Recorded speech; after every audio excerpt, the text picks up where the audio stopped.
My daughter hasn't started calling me daddy yet. Maybe it's because I'm always on the go and don't see her much. When my husband and I visited our best friend's new house, her husband, John, said that. I quickly reassured him. It's not like that. I tried chatting with her daughter, but she only stared at me, not uttering a word.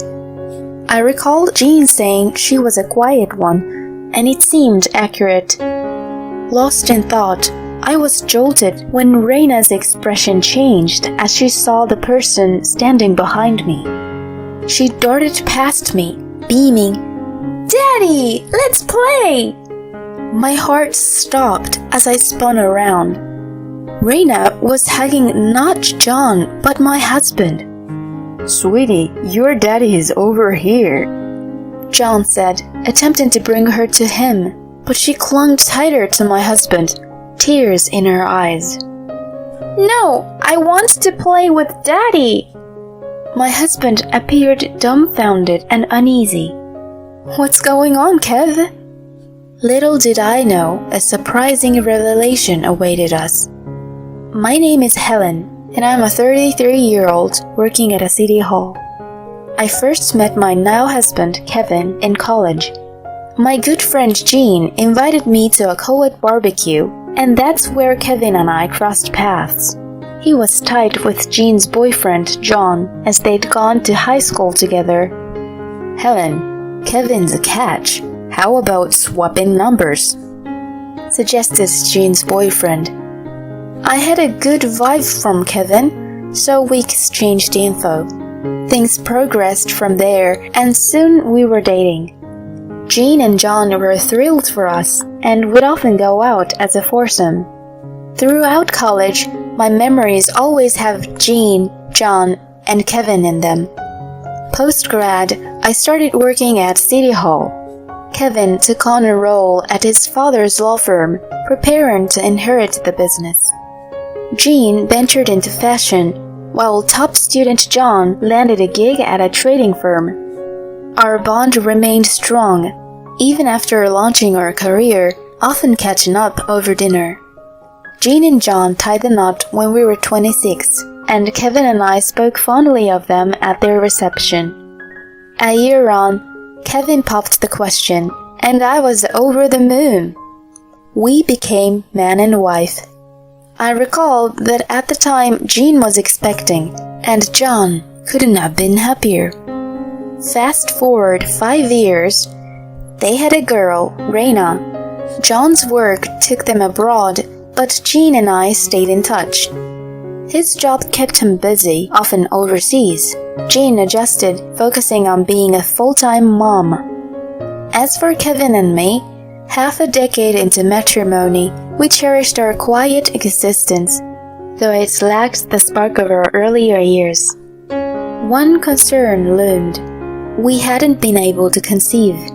Already 33, I was yearning for a child and growing anxious. One evening, I broached the subject with Kevin. It didn't happen for us again this month.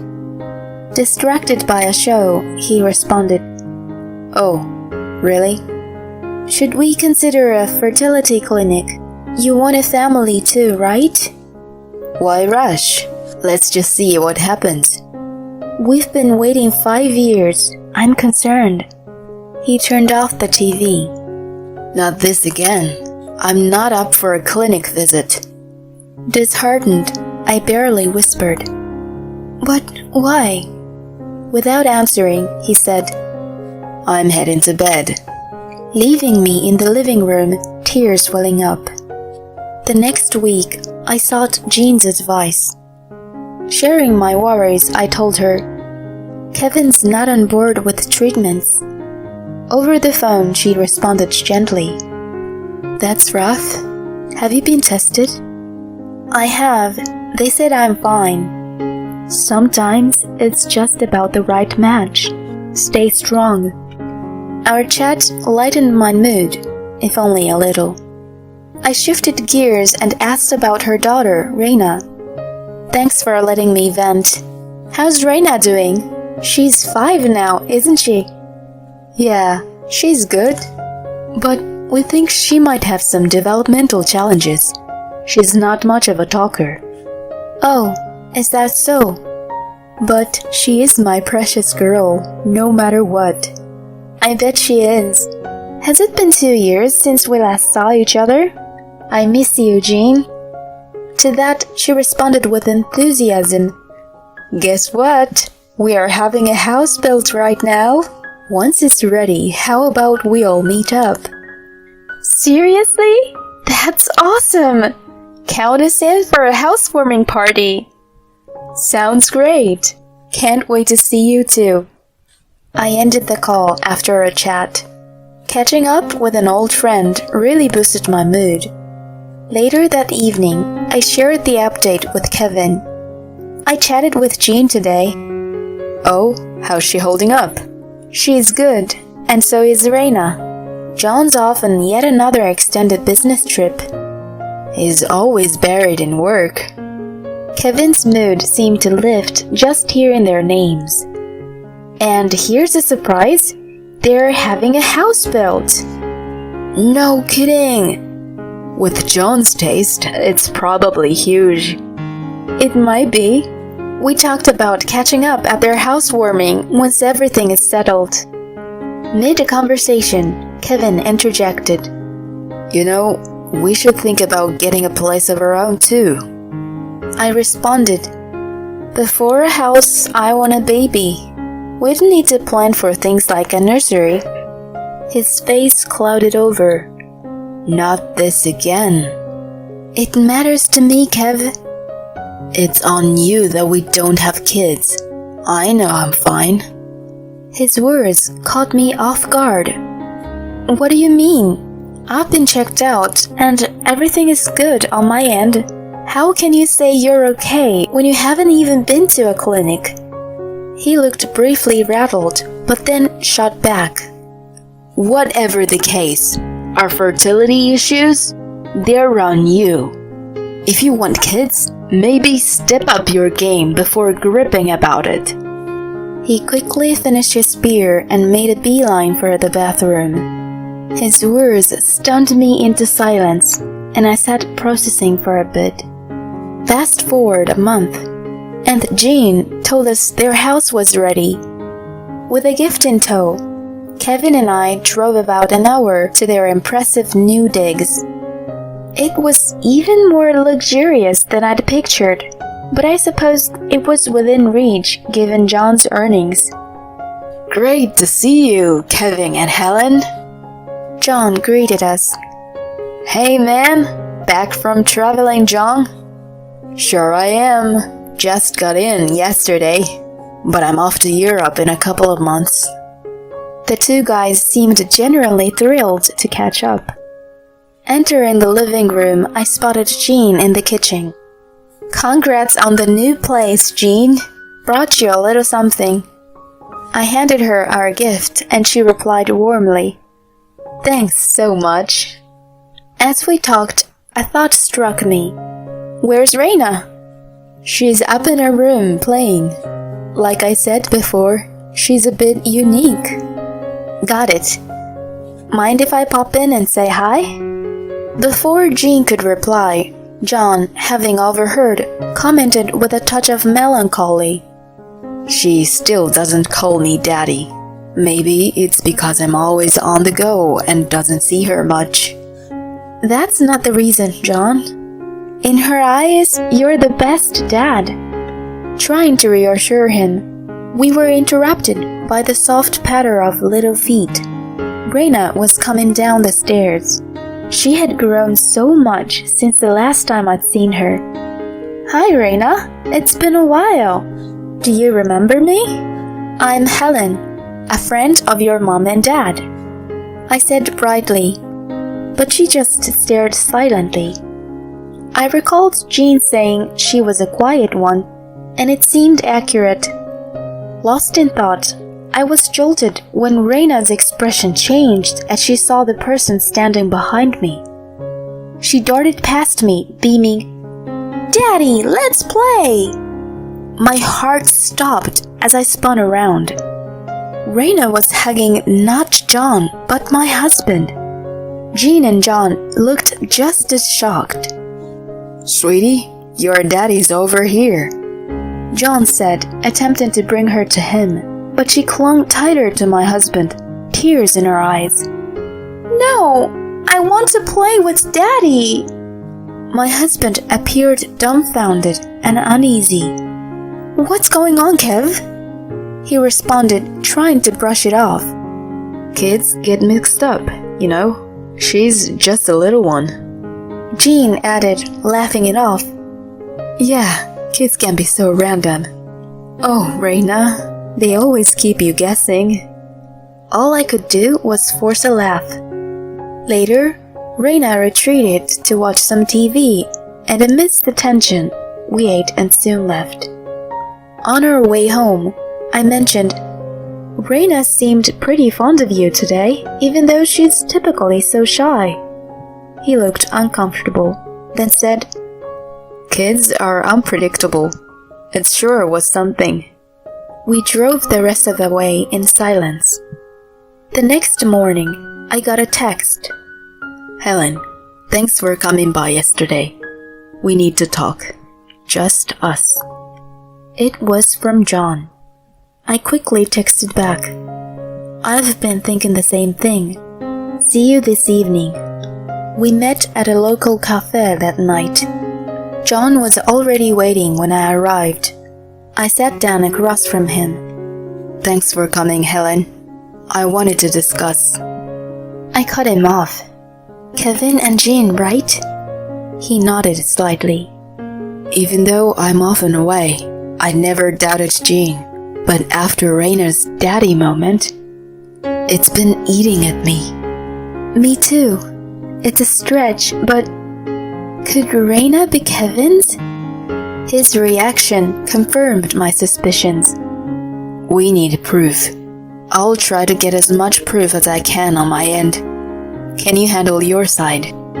I'm on board to help figure this out. Where do we start? A month later, I suggested a trip to Kevin. He settled into the passenger seat as I drove us straight to John and Jean's. As we pulled in, he was visibly confused. Why are we here? John's place? What's the deal? Thought we'd drop in for dinner, I said, feigning cheerfulness. When I knocked, Jean's surprised face greeted us. Helen, Kevin, what's the occasion? Then John appeared. Come in. Reina's with my folks, so she's not here.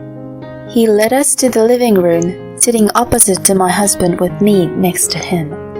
Helen, why are you sitting with John? Kevin asked, bewildered. Smiling, I motioned for him and Jean to sit across from us. What's the point of this? It's so unexpected. As they tried to grasp the situation, John said firmly, Let's talk about the two of you and your relationship. Their expressions said it all. Jean, looking shocked, quickly fired back. What relationship are you talking about? Kevin is just the husband of my good friend. Is that so? I clicked on the voice recorder I held, playing their voices for everyone to hear.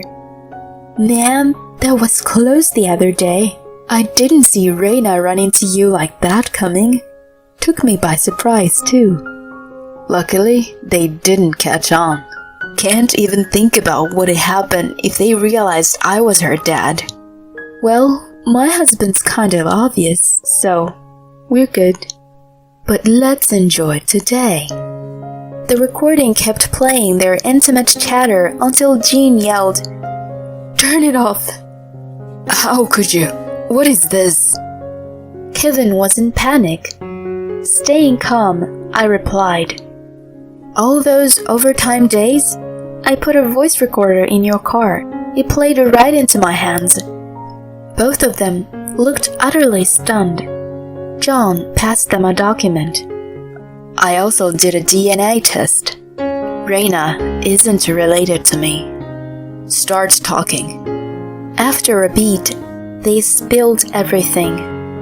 Kevin, envious of John's success and charm, pursued Jean back in college. She was game, seeking some thrill. Being part of a foursome made their secret trysts easier. Jean got pregnant, presenting Reina as John's child. They'd meet secretly, making sure Reina called John Daddy. After hearing it all, John just shook his head. You two are something else. I'm going to sue you both. I chimed in. Count me in. I'll see this through, even if it ends up in court. They exchanged nervous looks. Jean finally said, Fine, let's get a divorce. The real family can be happy together.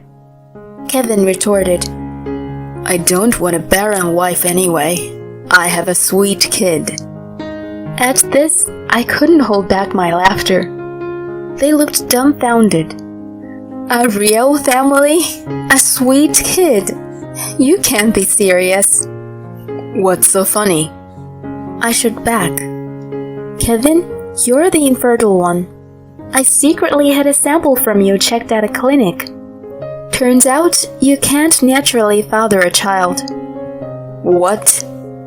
I smirked. So, who's Reina's real dad? Kevin turned a deep shade of red, while Jean turned ashen. They bickered back and forth until John threw them out. In the aftermath, Kevin and I, as well as Jean and John, all went our separate ways in divorce. They racked up debt compensating us. DNA confirmed Reina wasn't Kevin's.